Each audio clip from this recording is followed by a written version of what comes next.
Welcome to Cheat Sheet Tales, where secrets slip, lies unravel, and the truth always has a twist. Real stories, raw confessions, shocking betrayals. Drop a comment if you've ever caught a red flag too late. Now, let's get into today's tale. On the day of my mother's funeral, my mother-in-law scoffed, "You're just like her, weak, broke, and pitiful." My husband didn't say a word. I smiled politely, but inside I was screaming. Later that evening, her secret slipped, loud enough for the whole family to hear. My name is Annika. I'm 42 and I've been married to Wallace for nearly 2 decades. We live, or rather lived, in Tacoma, Washington. I used to think we had a stable, if somewhat distant, relationship. We weren't romantic much anymore, but we coexisted. Quiet mornings, the same dinner routine, polite check-ins.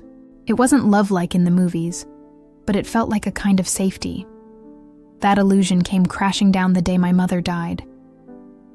It was a cold February morning, the kind that clings to your skin and gets inside your bones. My mother, Francesca, had been battling Parkinson's for nearly 6 years. In the end, it wasn't the disease itself, but a sudden case of pneumonia that took her. I'd been caring for her full-time for the last 8 months. I'd taken a leave of absence from work. Financially, things got tighter. Emotionally, I unraveled in private a little more each week. Wallace didn't exactly support the decision. He tolerated it, said things like, "Just don't let it become your whole life." But she was my whole life in those months. She needed me, and I refused to let her die alone or scared. She passed on a Wednesday morning, peaceful, quiet. I held her hand until the very end. The funeral was simple, modest, held at a small chapel just off 6th Avenue. I managed to speak a few words about her strength, her solitude, and how, even though she wasn't affectionate, she had taught me resilience. My voice cracked only once. That was my private victory of the day. Afterward, we had people back at our house for a small gathering.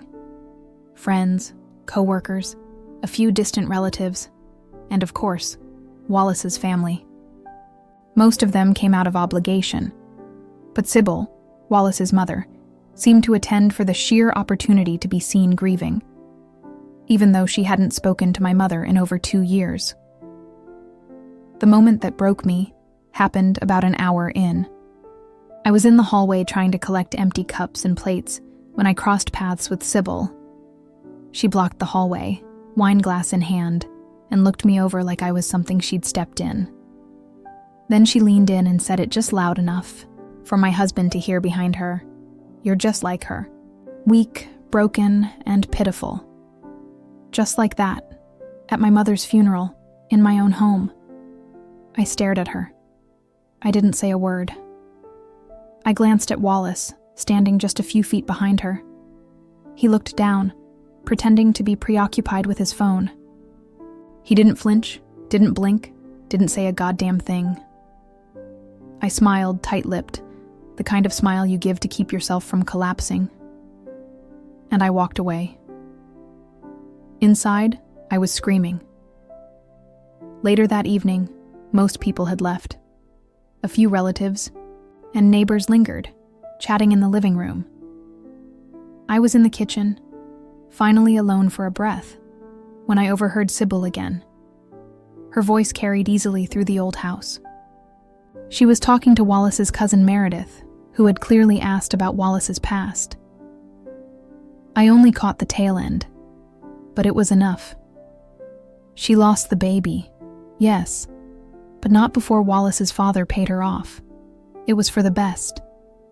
We couldn't let some little ruin his future. I froze. At first, I wasn't sure I'd heard her right. I backed up quietly to the edge of the doorway. Meredith didn't respond, just shifted uncomfortably in her chair. Sybil continued almost gleefully. She was older than him too. Ridiculous little fling. I told Wallace she was a leech, but He wouldn't listen. Took his father to step in to fix it. I stood there in the dark kitchen, my heart in my throat. Wallace had never told me any of this. We met when we were 25. He'd never mentioned a girl before me, certainly never a pregnancy. In fact, one of the things that made me feel connected to him was how he seemed to understand my grief over losing our pregnancies. I assumed he shared the same hole in his heart that I did. That night, after everyone left, I confronted him. I was still in my funeral dress. He was sitting on the couch, watching the local news like it was any other day. I asked him plainly, "Who was Macy?" His face changed. He didn't speak right away. Then finally he admitted it. We were in college. I was 19. It was a mistake. My dad handled it. That was all he said at first. So I pushed. "Did you love her? Did she keep the baby?" He looked ashamed. "I don't know. I never saw her again. My father gave her money. She left." I felt sick. "You let me believe our pregnancies were your first losses," I said. "You let me think we were in this pain together." He didn't answer. Just sat there with the same blank expression he wore earlier when his mother insulted me in front of him. Didn't cry. I didn't yell. I just picked up my purse and left. I spent the night in my car, parked near Ruston Way, just staring at the water. I thought about my mother and how hard she fought to stay independent. How, even when she was dying, she never once let anyone belittle her, and how I had been doing exactly the opposite for years. Wallace's silence wasn't new. It was just that now, I couldn't ignore it anymore. I'd spent years mistaking his passivity for peace. But it wasn't peaceful. It was complicated. Over the next week, I kept my distance. I stayed with my best friend Patrick in Seattle. She gave me her spare room and her honesty. She'd never liked Wallace, and now I understood why. Then came the envelope. It was delivered to our house, but Wallace forwarded it to me without opening it. Inside was a photocopy of a birth certificate. The father's name, Wallace Ray Donovan. The mother's name, Macy Lillian Heron. The child was 22 now. A girl. There was a second document. Simple but heavy. A legal request for contact. She wanted to meet her father. I haven't told Wallace about it yet, at least not directly. But I did tell Sibyl. I'll continue this soon, because what happened next changed everything, and it happened in front of the entire family. I didn't rush into the confrontation. That was never my style. Instead, I waited. I let the information simmer like a pot just shy of boiling over. I carried it in my chest every day for the next week. The knowledge that there was a young woman out there whose very existence had been erased by the people I'd called family for nearly 20 years. That Wallace had been part of it, whether by force or apathy, and that his mother had spoken about it like it was nothing more than a minor inconvenience, a speed bump in her son's promising life. I stayed at Patrick's. I couldn't bear to sleep in the same bed as Wallace, not after everything. Not after he sat there watching the news, acting like my mother's funeral and his mother's venom hadn't cracked something wide open between us. Wallace didn't reach out at first. That honestly hurt more than anything. There was no "come home." No, "let's talk." Just a few emotionless texts. "Let me know when you're ready. Hope you're okay. I can explain more if you want." He could explain right, like he hadn't had 2 decades to come clean. I sat on Pattis's small balcony most nights, glass of wine in hand, thinking, replaying every moment in our marriage when I'd thought I was being supported, only to realize I'd been quietly tolerated. Wallace never told me how to live, but he also never stood up for me, never protected me. He let his mother chip away at my confidence for years. And the worst part? I let him. But this time, I wasn't going to protect their reputation anymore. I wasn't going to stay quiet. The following Sunday, Wallace called and asked if I was planning to come to his cousin Meredith's birthday dinner. It was going to be small, just family. Sybil would be there, of course. I told him I'd think about it, and then I called Macy. I'd spent 2 days going back and forth, debating whether it was even my place, but she'd included her number in the letter. So I called. It rang once, twice, and then a young woman's voice, cautious, but clear, said hello. We talked for nearly an hour. She wasn't angry. She was curious. She didn't want money. She didn't want to ruin anyone's life. She just wanted to know where she came from. She'd found the old paperwork her mother had kept, documents with Wallace's name, the payoff agreement, and a letter from Wallace's father's attorney warning Macy's mother to stay away. Her voice was steady as she told me that part, but I could hear the crack beneath it. She didn't ask me to do anything, just thanked me for reaching out, said she never expected to hear from anyone on that side of the family. That conversation solidified everything. For me, I was done pretending, so I told Wallace I'd come to the dinner.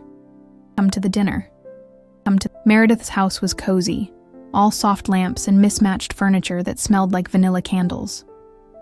Everyone was in a good mood, laughing, catching up, sharing stories about the last time they'd all been together, which, in typical fashion, ignored any mention of funerals, estrangement, or real emotion.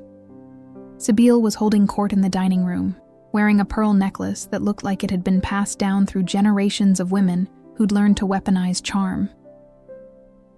She greeted me with a cool kiss on the cheek and a thin smile.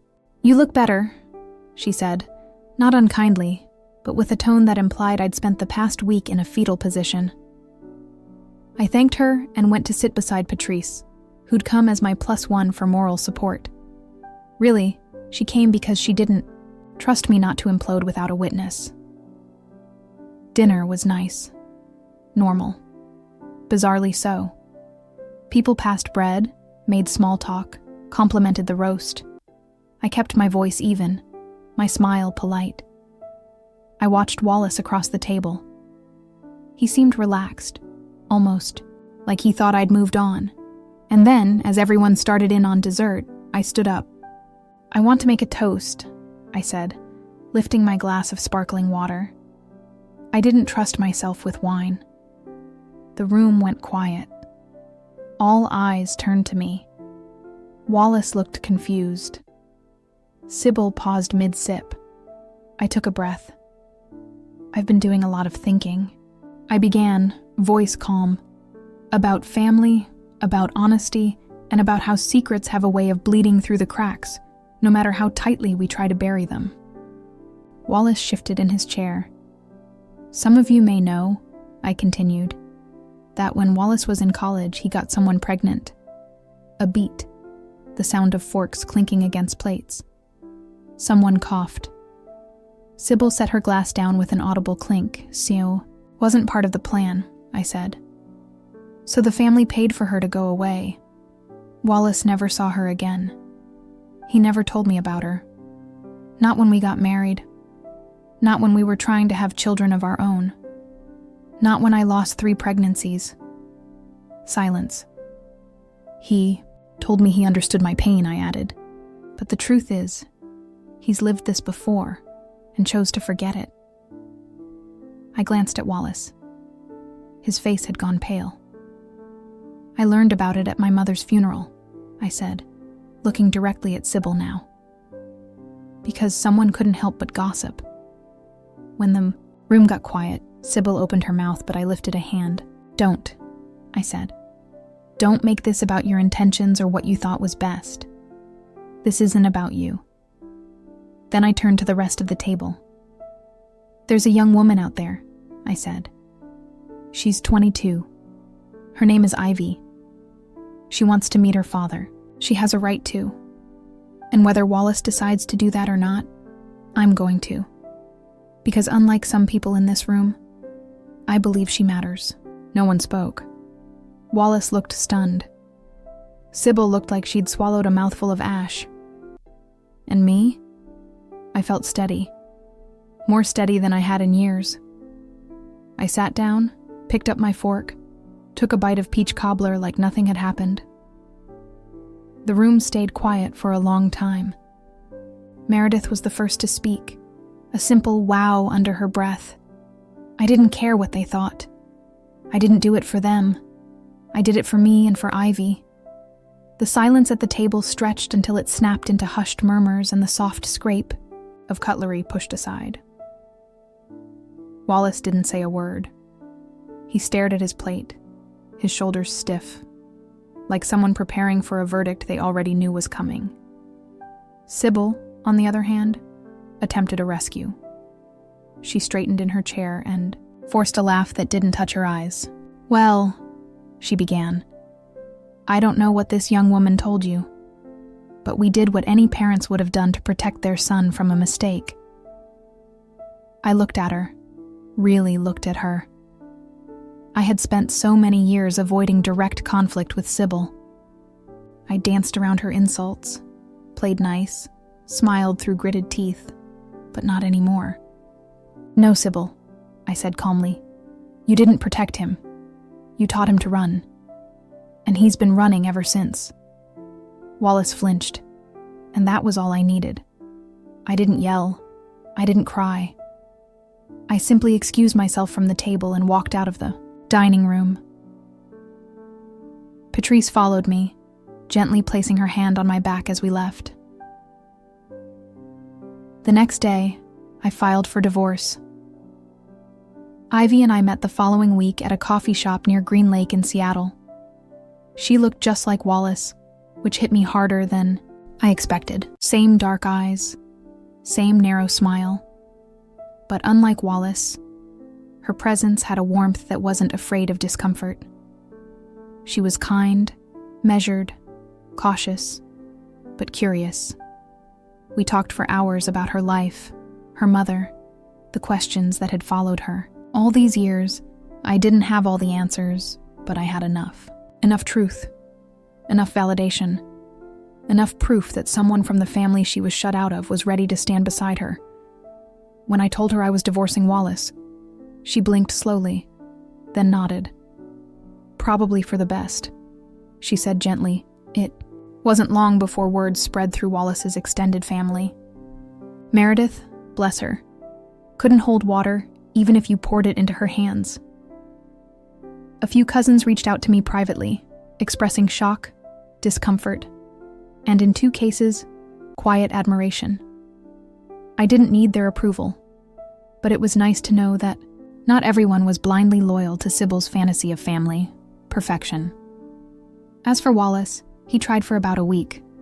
I got a string of emails, half regretful, half self-pitying. Not once did he ask me what I needed. It was always about what he was losing. Then came the one where he asked me not to make this a big thing publicly. That's when I knew he still didn't get it. He wasn't afraid of losing me. He was afraid of looking bad, so I made it public. Not in a vindictive way, but in a real human way. I told the story in my own words, anonymously at first, on a blog I used to write in college. Dusted off, and resurrected. The post went viral in a small, quiet way. It resonated with people who had seen the same patterns of silence and control in their own families.